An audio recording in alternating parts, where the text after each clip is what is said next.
Hello and welcome to the Ideal Nutrition Podcast. My name is Aidan Muir. I'm here with my co-host Torwen Eerkens, and this is episode 258, where we're going to be talking about whether athletes should care about anti-inflammatory diets for recovery, performance, all of those kind of things. We're going to cover how it theoretically can help, how much of a difference it might make, and whether it's worth implementing. So, general anti-inflammatory eating focuses on a few core food groups.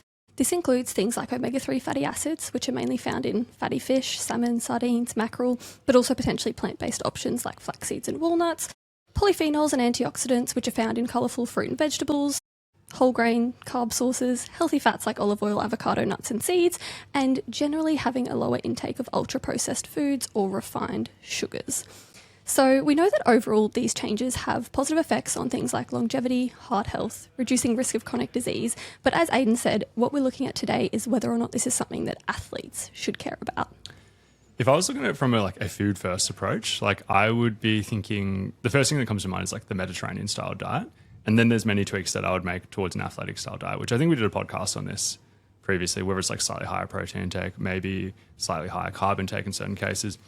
And then we also know from an anti-inflammatory perspective that the microbiome can play a role with that, so focusing on that as well. But yeah, we can talk supplements as well. So talking supplements, you mentioned antioxidants earlier, so those antioxidant supplements, specifically vitamin E and vitamin C, fall into this category as well. They have been shown to have an anti-inflammatory effect.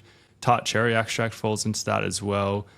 Fish oil too, and then curcumin as well. So how could it theoretically help athletes? If we start with injury recovery and prevention, in practical terms, we know that athletes have potentially a higher baseline inflammation and may be more vulnerable to injuries if this inflammation stays chronically high. And then also muscle soreness or just soreness in general as well.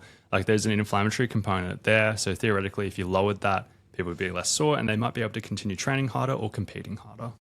And specifically, I've had a look at a bit of research in this space, but anti-inflammatory foods like omega-3s have been shown to consistently help with this. So fish oil specifically, it seems to be around 2 to 3 grams per day. That helps reduce C-reactive protein, which is a marker of inflammation, and also self-reported soreness.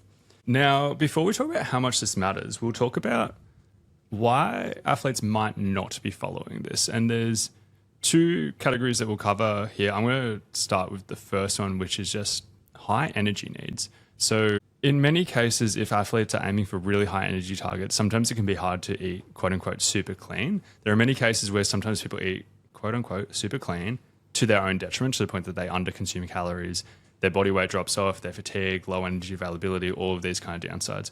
So sometimes people are consuming more calories through less ideal sources to tick that box, which in some cases could actually be the priority.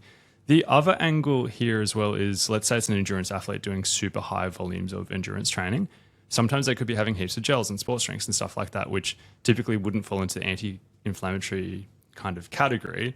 But if they didn't do that, then they'd be underfueling their training. They'd be performing worse in training. So there's probably a longer list than that, but there's many reasons why people might not be doing it from the energy perspective. The other angle there then is training adaptation specifically. So it's one that maybe we don't think about all the time, but it's pretty important. So inflammation in athletes isn't inherently bad.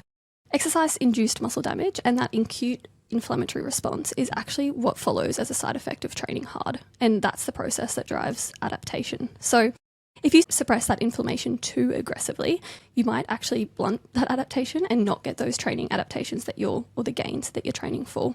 And this might be particularly true with high-dose antioxidant supplementation too close to training. Yeah, and there's plenty of research showing that high-dose antioxidant supplements reduce soreness, and I might talk about that a little bit as well, but there's plenty of research just showing that, and it is a tricky thing being well, what if this is reducing adaptations? I think I shared this many years ago on the podcast, but there's a Charles Poliquin story I heard from many years ago where, because we can only absorb so much vitamin C orally, he was injecting vitamin C into his athletes, and they were getting way less sore. And it's interesting being if we didn't have this adaptation problem, that's a genius kind of thing, because they're getting less sore, they can train harder, so on and so forth. And then it just becomes a question of how much of a blunting of this stimulus is there, so on and so forth. But we do have clear evidence, particularly in endurance athletes, that it actually does seem to blunt things a little bit. We don't have as much evidence in strength athletes, but it is potentially a factor as well. We are now going to talk about how much this matters. So I've got a few things on my list. I'm just going to start broad before we go more specific. And a lot of research shows improvements in markers like C-reactive protein, other inflammatory markers. I do care about that stuff, but I also think I do want to link it back to being like, if I was an athlete, I probably care more about things specific to like injury, soreness, and performance more so than just the markers themselves. Yeah, and there are a fair few reviews that summarise inflammation in athletes, and most look at the fact that persistent inflammation, and when you combine dietary strategies, will help with a broad range of these things that we're going to talk about. So the first one I want to start with is being specific on a specific thing and how much it matters. Tart cherry juice, on average, has led to people feeling 3 times less sore, and that is well documented in the research. Because I'm focusing specifically on the outcome of soreness, like how this research is literally done is they just ask people how sore they are. And it's like, because we do have the research showing the actual inflammatory markers improving and stuff like that, I'm actually far more open to the like, how sore are you kind of question.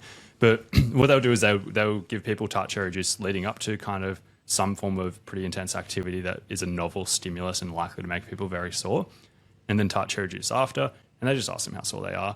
And the other half of these people will be getting placebo, and there is a noticeable difference. So 3 times less sore is pretty meaningful, and you could think about that as having applications for things like competing multiple times in a weekend. If you know you're doing a marathon or an Ironman or something that's like going to make you very, very sore, and you don't have to like worry about adaptations after, Tart cherry juice is like super handy for that.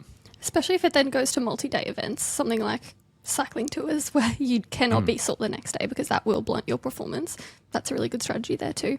Seem to have put this one in twice, but like I mentioned before, omega-3s in terms of soreness is another one that seems to have quite meaningful difference. And again, it seems to be that 2 to 3 gram dose of fish oil that makes the most difference in the self-reported soreness. I'll add one on there as well with fish oil, or just omega-3s in general, and that's reducing joint pain a bit as well, because we've spoken about soreness through like muscle soreness, but if we're looking at this, whether we call it like injury recovery or just like how your joints feel in general, omega-3 has positive evidence for that as well. Is it a huge benefit? No, absolutely not. Like if somebody's like training in a way that's going to make the joints hurt, it's probably not going to stop that, but it does have a noticeable improvement versus placebo. Another one that broad research does suggest is that potentially athletes have an altered gut microbiome, which is caused by this change in long-term inflammation, and whether or not having a more anti-inflammatory style diet then can also support a general healthier microbiome, which reduces this inflammation there. Yeah. Do you have much more on your list? You keep going with yours. I'm basically done on mine. I was gonna wrap up on. I was gonna say that like a lot of other anti-inflammatory approaches are pretty similar and similar outcomes to kind of what we've spoken about. I do think I have cherry picked with like the Tart cherry juice one is like the most impressive one, right?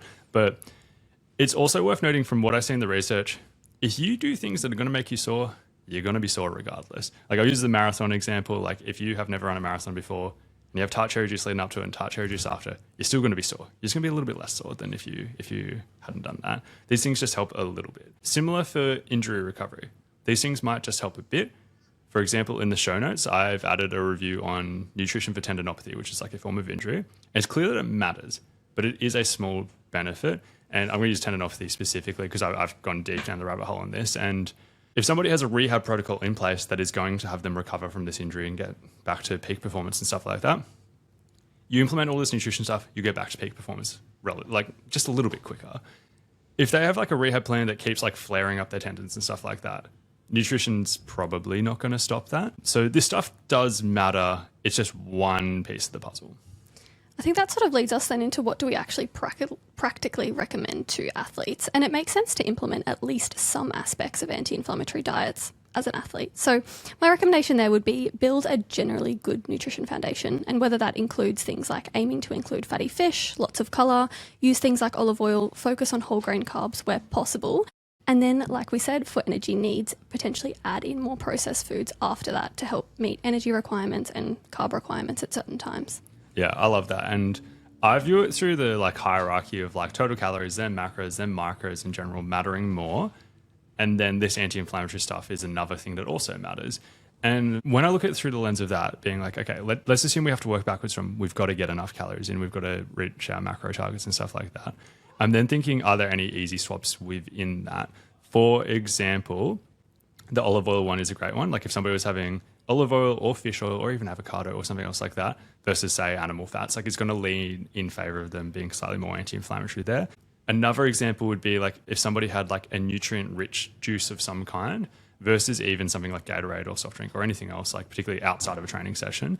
There could be so many swaps like that. You can start talking about like, we use the dark chocolate example of something that's like super like calorie dense and stuff like that. There's so many things we could go through, but I think there's like easy swaps that could also keep you on track with calories and stuff like that, while also being slightly more anti-inflammatory as well.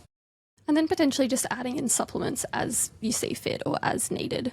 A few of those ones that we've mentioned, potentially more around races or competition days, and then daily supplements like omega-3s if that's what you're missing. So this has been episode 258 of the Ideal Nutrition Podcast. As always, if you enjoyed today's episode, we would hugely appreciate you leaving a positive review. Thank you.